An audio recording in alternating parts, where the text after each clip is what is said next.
వీరికంటూ సమాజంలో ఒక ప్రత్యేకమైన గుర్తింపు, సంఘంలో ఒక గౌరవ మర్యాదలనేవి ఖచ్చితంగా సింహరాశి వారికి ఉంటాయన్నమాట. సింహరాశి వారికి లీడర్‌షిప్ క్వాలిటీస్ అంటాం కదా! ఆ లీడర్‌షిప్ క్వాలిటీస్ అనేవి చాలా ఎక్కువగా ఉంటాయని చెప్పుకోవచ్చనమాట. కుటుంబ సభ్యులకు కానీ, బిడ్డలకు కానీ, తల్లిదండ్రులకు కానీ చాలా విలువిస్తారు. అనుకుంటే వారిని ఎట్టి పరిస్థితుల్లో కూడా కష్టం వచ్చినప్పుడు వదిలిపెట్టరు. సుఖం వచ్చినప్పుడు ఎవరికి కావాలండి? కష్టం వచ్చినప్పుడే కదా అనుకునే వాళ్ళు పక్కన తోడుండాలి. అలా అనుకునే వాళ్ళు పక్కన తోడుండే వాళ్ళు సింహరాశి వారు ఉంటే కనుక మీ పక్కన, మీరు వారిని గమనించి చూడండి. ఖచ్చితంగా వారు ఏదో ఒక హెల్ప్ అనేది మీరు ఖచ్చితంగా చేస్తారనమాట. అందులో డౌట్ అనేది లేదు.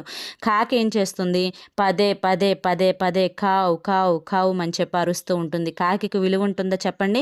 అంతేకాకుండా కాకి శక్తిని మనం గమనించినట్లయితే కాకి ఆకాశంలో కొంతవరకు మాత్రమే పై ఎత్తుకు అంటే ఎగరగలదనమాట. అదే గ్రద్దను చూడండి. గ్రద్ద అరుపులు మీరు ఎప్పుడన్నా విన్నారా? ఎప్పుడో ఒక్కసారి అది టీవీల్లోనో లేదా మొబైల్స్‌లోనో విని ఉంటారు. కానీ ఎక్కువగా గ్రద్ద అరుపులు అనేవి వినిపించవు. కానీ అది ఆకాశంలోకి రెక్కలు చీల్చుకొని ఎగురుతుందనమాట. ఎంతో పైకి ఎగురుతుంది. ఎంతో ఎత్తుకు ఎగురుతుంది గ్రద్ద. అలాగే సింహరాశి వారు కూడా పదే పదే మాట్లాడడం, పదే పదే గంభీరంగా అరవడం ఇటువంటివన్నీ చేయరనమాట. కాబట్టి సింహరాశి వారిని చాలా గొప్పగా చెప్పుకుంటారండి. మిగతా రాసుల వారితో పోల్చుకుంటే అసలు వీరి ప్రత్యేకతే వేరనమాట. ఇక సింహరాశి వారి యొక్క గుణగణాల విషయానికి వస్తే ఎదుటి వారికి సహాయం చేయడంలో ముందుంటారు. ఆపదలో ఉన్నవారికి వారి యొక్క సలహాలతోటి, సూచనలతోటి, మాట సాయంతో ఖచ్చితంగా వారికి హెల్ప్ చేస్తారనమాట. అనుకునే వాళ్ళకైతే మాత్రం ప్రాణం ఇస్తారు అని చెప్పుకోవచ్చు. వీరిని చాలా గుడ్డిగా నమ్మేయచ్చు అనమాట. ఎందుకంటే ఏదైనా ఒక పర్సనల్ విషయం, ఏదైనా సీక్రెట్లు వీరితో పంచుకొని ఇది మూడో వ్యక్తికి తెలియకూడదు అని చెప్తే ఎట్టి పరిస్థితుల్లో కూడా మూడో వ్యక్తికి తెలియనివ్వరనమాట.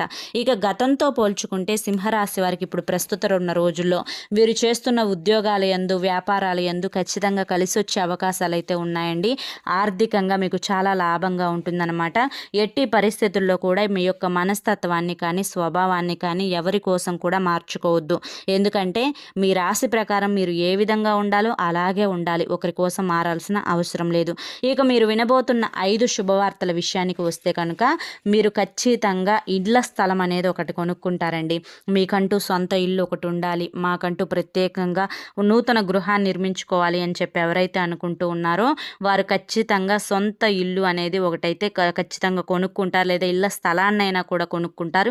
ఇంటికి సంబంధించి స్థలం కానీ, లేదా ఇల్లు కానీ, అపార్ట్మెంట్లో ఫ్లాట్ కానీ, ఇలా ఏదో ఒకటైతే ఖచ్చితంగా సింహరాశి వారైతే తీసుకుంటారండి. ఇది ఒక గుడ్ న్యూస్ అని చెప్పుకోవచ్చు.